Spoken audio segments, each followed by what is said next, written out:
Agora, por que cigano, prof? Então, onde entrou o cigano nisso tudo? Onde entrou o povo cigano nessa história toda? Se você pegar um cigano no meio da rua, assim, ele tá passando, você pergunta pra ele, você vai perguntar, ou pra ela, e você pergunta pra ele se ele joga baralho cigano, ele vai perguntar baralho quem? Provavelmente ele já tá acostumado com a pergunta. Mas ele não joga, eles não jogam, eles jogam com baralho comum, baralho do truco, da paciência. Então, os ciganos, de fato, jogam o baralho comum, tá? O baralho comum. Prof, então como assim? Esse cigano veio da onde, meu Deus? De Taubaté. Não, fica tranquilo, é uma questão cultural, tá? É uma questão cultural, é cult a questão. É cult. E aí, o que você tem que observar? Vamos olhar a história do nosso baralho. Nossa, prof, você é de Sagitário mesmo, porque você poderia muito bem dizer qual eu compro. Mas você tá, ó, mostrando a história, porque o prof é de Sagitário. Eu preciso te mostrar as razões, do porquê, o profundo da coisa. Lembrando, baralho cigano, 36 cartas, tá?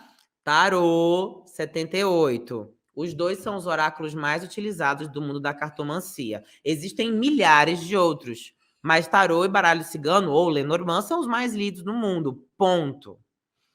Beleza. Quando o baralho de tarô chega no Brasil, era muito difícil, gente, no Brasil, a galera ter acesso ao deck de cartas. Era importado e tudo mais. E aí, depois, a gente consegue ter umas edições do tarô de Marsella no Brasil. E isso populariza, tá? O tarô, na década de 90. Que é, inclusive, aquela edição do tarô de Marsella em português, que tem o livrinho amarelo e tal. Eu tenho até aí o livrinho amarelo, se a gente conseguir depois pegar para mostrar. Enfim, mas daqui a pouco eu procuro. Mas, assim, só para ter de referência, esse tarô de Marsella chegou e quando ele chega, né, o povo olhou para os arcanos menores, os 56, e falou assim: misericórdia, misericórdia. Por quê? Porque eu não entendo nada, professor, não tô... Professor da época, né? Professor, não tô entendendo nada, eu não tô entendendo, porque você não sabe a diferença de Marsella nos arcanos menores do Lega e o do Cré. Porque é tão complicado, você olha ali, né? E aí você vê, você não sabe o que é espadas à primeira vista, então demora você acostumar o olho pro tarô de Marsella e arcanos menores. Demora mesmo, assim, gente. Eu fui essa pessoa, tá? Eu fui essa pessoa, eu olhei e falei assim, no way. Não fui só eu, que eu achava que eu era uma pessoa incapaz na época. Mas eu descobri que ninguém achava-se capaz na época, nos anos 90. E não tinha curso também.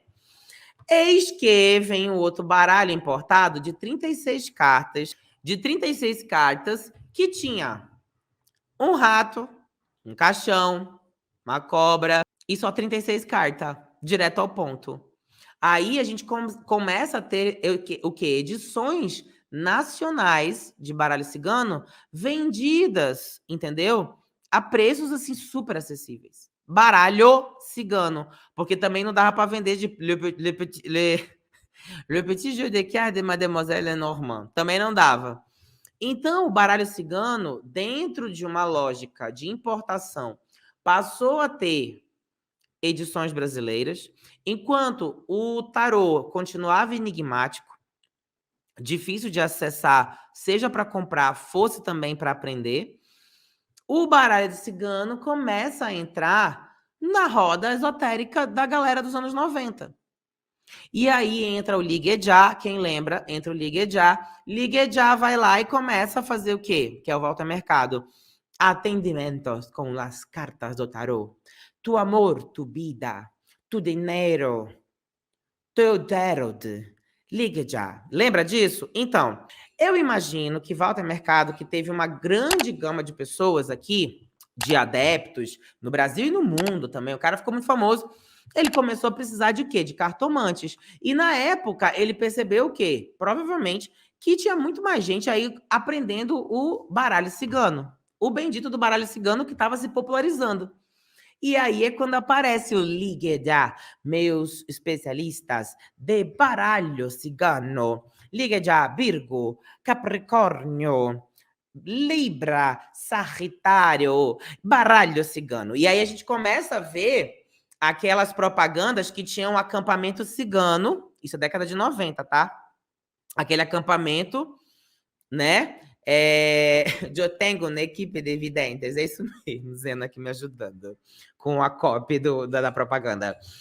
E aí, o que acontece? A gente tem essa referência aí dos anos 90. E aí, as propagandas tinham o quê? Uma foto de uma cigana bonita, uma fogueira e tudo mais. Eis que, no meio disso tudo, a Globo resolve fazer quê? A Globo resolve fazer o quê? Lembrando que na época, gente, nos anos 90, a Globo era o caminho, o alfa e o ômega da comunicação. Você não tinha outra fonte, emissora de comunicação. Não tinha. A gente não postava, a gente não tinha TikTok, Twitter, essas coisas. Então, era um tempo em que nós tínhamos um grande emissor de comunicação que mandava para todo mundo o mesmo recado. O que o povo fazia à noite? Assistia a série favorita? Claro que não. Você assistia a série que a Globo decidiu que ia rodar. E aí tinha a bendita na novela. Quem lembra?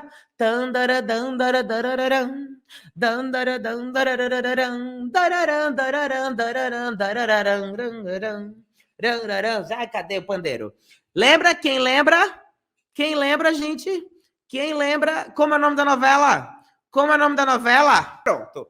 Gente, na época que passou o Caminho das Índias, eu fui descer a 25 de março aqui em São Paulo. Todo mundo falava hindi. Era Hare Baba para um lado, era Bindi para todo lado. Eu falei, gente, aí, então assim, Caminho das Índias deixou a 25 de março o verdadeiro casamento à indiana. Agora, tu imagina isso, né? E Caminho das Índias é o quê? 2007, 2008, mais ou menos? Agora, você não tem noção do que foi a 25 de março, quando veio Explode Coração, cara. Tá entendendo? Todo mundo era cigano. Tá entendendo? As festas de criança era cigana, as festas de debutante era cigana, as festas de adulto era cigana, os casamentos era cigano, tudo era cigano. Ou seja, então a cultura, né, do povo cigano marcou para sempre o imaginário popular do brasileiro, tá? Marcou para sempre. E as casas de Umbanda, o terreiro de Umbanda, tem a linha, né, do povo cigano e às vezes do povo do Oriente. E aí a gente começa a pensar o quê? Né, que o povo do Oriente, né, os ciganos, a Umbanda, né? A Umbanda, então, tinha uma corrente cigana. E aí, gente, nas casas de Umbanda, vinham os ciganos que jogavam o quem? Baralho cigano. Tá entendendo? Jogavam baralho cigano. E aí, baralho cigano, obrigado, gente. Aí o baralho cigano se popularizou entre os esotéricos, porque no Brasil, se você for para fora, esotérico é esotérico. O brasileiro, além de esotérico, ele é um bandista, ele gosta de um reiki, ele gosta de uma quântica. A gente vai colocando tudo, porque nós somos assim. O brasileiro agrega, né, facilmente outras referências, mistura tudo. Haja vista, né, a coxinha de sushi. Tá entendendo? Enfim, tenho lá meu pé com isso. Mas a coxinha de sushi, ou pior, né? O sushi de coxinha, tá entendendo? Eu não sei. Mas assim, isso é do brasileiro, tá entendendo? É cultural, a gente mistura mesmo. Então, tá entendendo? O sushi de coxinha de colher representa bem o que aconteceu com o baralho cigano. Beleza? Então aí você agora entendeu que baralho cigano, ele tá na Umbanda. Tá entendendo? O baralho cigano, ele tá na França e ele chama Petit Lenormand. E que nesse caldo de sopa, entendeu? Nessa sopa toda, a gente vai ver que o baralho cigano ganhou muito espaço no Brasil porque ele era mais barato, ele teve acolhida dentro dos círculos de espiritualidade e de Umbanda, ganha também o nome baralho cigano, que para um país que estava diretamente associado ao baralho, aliás, a uma cultura cigana de uma novela, Tá entendendo? A gente amou o baralho cigano. Baralho cigano de colher. Entendeu? Beleza. E aí é por isso que eles chamam baralho cigano.